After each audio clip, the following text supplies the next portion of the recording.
Roland Emmerich, the director of the Independence Day franchise, recently shared his thoughts on the chance of Independence Day 3 happening with Will Smith. The original 1996 film was a massive success, featuring Smith's Captain Stephen Hiller leading the fight against an alien invasion. However, the 2016 sequel, Independence Day Resurgence, was not as well received, and it killed off Hiller's character after Smith reportedly backed out just 2 weeks before filming began. Since then, the series has been on pause with no progress on a third installment. In an interview with a playlist, Emmerich was asked about reuniting with Smith for a potential third film. He seemed skeptical, pointing out that Hiller's character was already written off and that Disney now holds the rights, complicating matters further.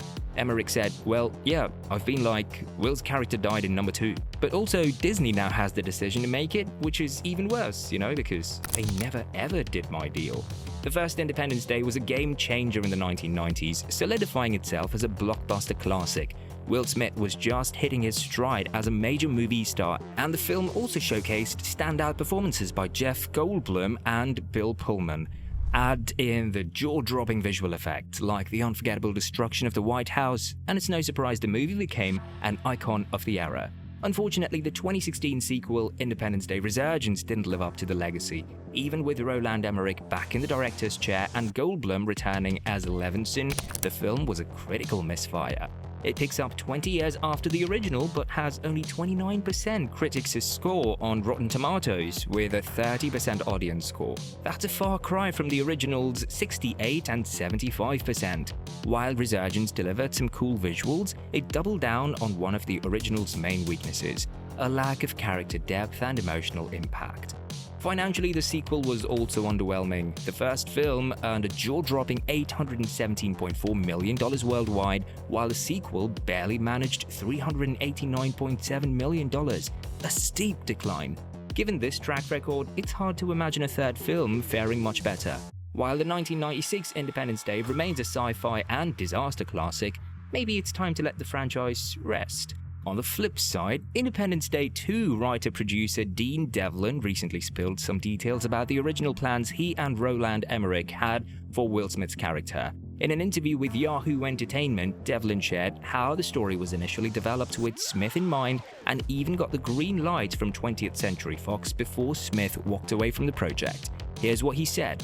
"Before we wrote one word, we met with Will Smith and said, 'This is the idea we have.' He loved it and was super excited to do it. We wrote not just one, but 2 sequels with him in mind, and we handed them into the studio. They went crazy and greenlit it immediately. They told us, 'This is the best first draft we've ever read of any script.' It was a bit like Rocky 3. He'd gotten rich and famous, and he had to get the eye of the tiger back, He's a little too comfortable, and it's his chance to bring the old Will Smith out of retirement." When Smith suddenly dropped out, it threw everything into chaos. According to Emmerich, the team had just 2 weeks to completely rewrite the script, which resulted in Smith's character being killed off and the story shifting focus to Stephen Hiller's stepson, Dylan, played by Jesse T. Usher. Devlin also revealed that the studio pushed to focus on younger characters and toned down the humor. He even recalled telling them, "Have you ever seen a Marvel movie?" when they insisted that modern tentpole movies don't have comedy in them anymore. While 20th Century Fox's questionable decisions didn't help, Smith's last-minute exit arguably dealt the biggest blow to Independence Day Resurgence. The original plan for Hiller's character had a clear direction with a Rocky 3 style arc that would have been interesting to see. Instead, the final version floundered, and now Independence Day 3 is indefinitely shelved, with Devlin no longer involved in the franchise. Ironically, as Smith works on his own real-life comeback post-Oscar slap, the Independence Day series is stuck in limbo. It's hard not to wonder what might have been if Smith had stayed on board. The most recent update about Independence Day comes from Jeff Goldblum, who got emotional while revisiting his and Judd Hirsch's scenes in the original film.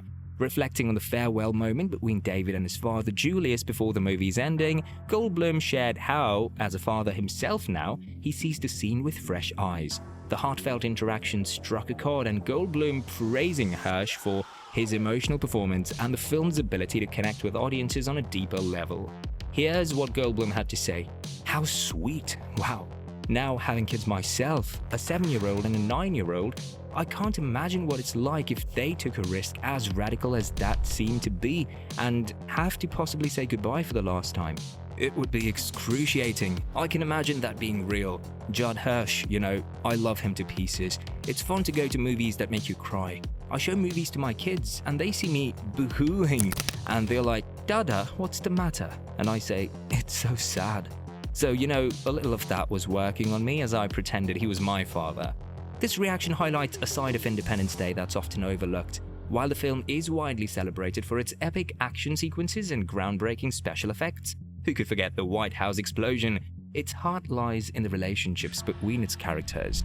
Whether it's David and Julius's bond, Captain Hiller's relationship with Jasmine or Dylan, or President Whitmore's role as a father, these connections give the story emotional weight, making the stakes feel personal amid the chaos. Unfortunately, the sequel, Independence Day: Resurgence, missed the mark. While it brought back several original cast members like Goldblum and Pullman, it sacrificed much of the intimate character dynamics for a more complex plot. Key characters like Hiller and Constance Spano were written out or killed off between films, while others like Jasmine had only brief appearances. As a result, the sequel lacked the emotional pull that made the original resonate so strongly, contributing to its lukewarm reception. Goldblum's reaction serves as a reminder of why Independence Day remains beloved. It wasn't just the flashy visuals or iconic moments, it was the human connections that grounded the spectacle. With this perspective, audiences might find a newfound appreciation for the original movie and perhaps a clearer understanding of why attempts to expand the franchise haven't been as successful. Let's not forget how Independence Day: Resurgence tried to set the stage for Independence Day 3 and a much bigger story. The sequel wasn't just about defending Earth again, it was the starting point for Roland Emmerich's ambitious intergalactic vision for the franchise. In Resurgence, humanity faces an even larger scale invasion from the Harvesters, but this time they are introduced to a new extraterrestrial ally, an AI known as the Sphere. This AI represents a coalition of alien species who've suffered under the Harvesters' destructive agenda.